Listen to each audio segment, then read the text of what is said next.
जब सूरज की पहली किरण धरती को छूती है तो आकाश में कुछ खास होता है। ये सिर्फ एक दिन नहीं है, बल्कि अग्नि पंचक की शुरुआत है।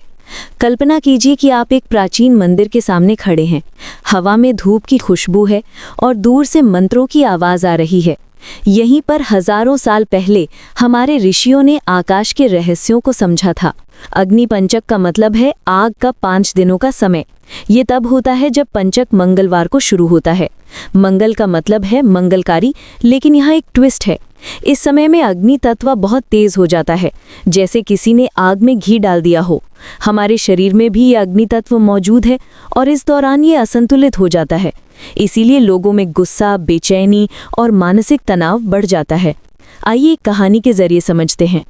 राजा विक्रमादित्य के समय की बात है। एक बार उनके दरबार में एक ज्योतिषी आया। उसकी आंखों में एक अजीब सी चिंता थी। उसने कहा, महाराज, कल से अग्नि पंचक शुरू हो रहा है। इन 5 दिनों में आग से जुड़े काम न करें। राजा ने पूछा, क्यों? ज्योतिषी ने जवाब दिया, क्योंकि इस समय अग्निदेव का प्रभाव बहुत तेज होता है। जो भी आग से जुड़ा काम करेगा उसे नुकसान हो सकता है। उसने आगे कहा, महाराज, ये वैसा ही है जैसे तूफान के समय समुद्र में जाना। राजा ने इस बात को नहीं माना। उसने सोचा कि ये सब अंधविश्वास है। उसने अपने मंत्रियों से कहा, ये सब पुरानी बातें हैं, हम तो आधुनिक हैं। अगले दिन उसने अपने महल में एक बड़ा यज्ञ करवाया।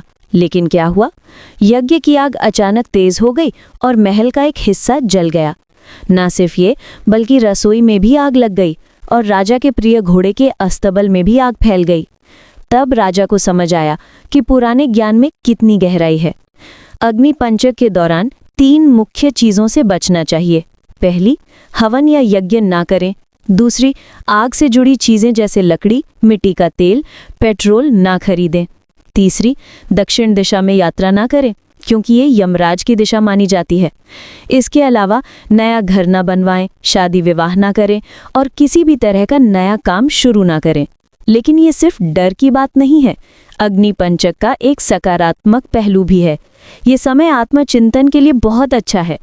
जैसे आग सब कुछ साफ कर देती है, वैसे ही ये समय हमारे मन की गंदगी को साफ करने के लिए है।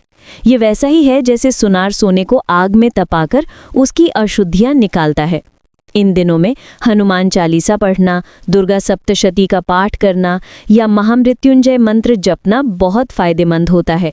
ये मंत्र हैं जो अग्नि के नकारात्मक प्रभाव को कम करते हैं और सकारात्मक ऊर्जा लाते हैं। खासकर महामृत्युंजय मंत्र जो भगवान शिव का है, ये अग्नि तत्व को शांत करने में बहुत प्रभावी है। एक दिलचस्प बात यह है कि अग्नि पंचक के दौरान इंद्र और अग्निदेव का विशेष प्रभाव होता है। इंद्रदेव राजा हैं देवताओं के और अग्निदेव हैं संदेशवाहक। जब ये दोनों मिलते हैं तो एक अनोखी शक्ति बनती है। ये ऐसा है जैसे 2 नदियां मिलकर एक बड़ी नदी बन जाती हैं। पुराणों में एक कहानी है। एक बार वृत्रासुर नाम का राक्षस था जिसने सारी नदियों को रोक दिया था। धरती पर सूखा पड़ गया, पेड़ पौधे मुरझा गए, जानवर प्यास से तड़पने लगे। इंद्रदेव ने अकेले उससे लड़ने की कोशिश की, लेकिन नाकाम रहे। तब उन्होंने अग्निदेव से मदद मांगी। अग्नि की आग ने वृत्रासुर को कमजोर किया और इंद्र के वज्र ने उसे हराया।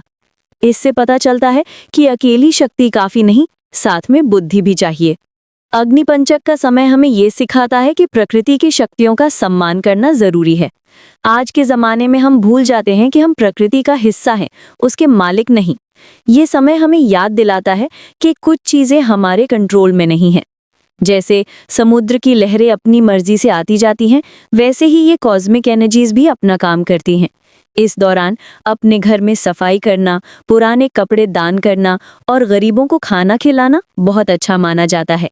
ये सब काम अग्नि के नकारात्मक प्रभाव को कम करते हैं। तो कल से जब अग्नि पंचक शुरू हो तो इसे एक अपॉर्चुनिटी की तरह देखिए। ये समय है अपने अंदर झांकने का, अपनी गलतियों को सुधारने का और नई शुरुआत की तैयारी करने का। क्योंकि जब ये समय खत्म होगा तो आप एक नए इंसान बनकर निकलेंगे, बिल्कुल सोने की तरह जो आग में तपकर और भी चमकदार हो जाता है।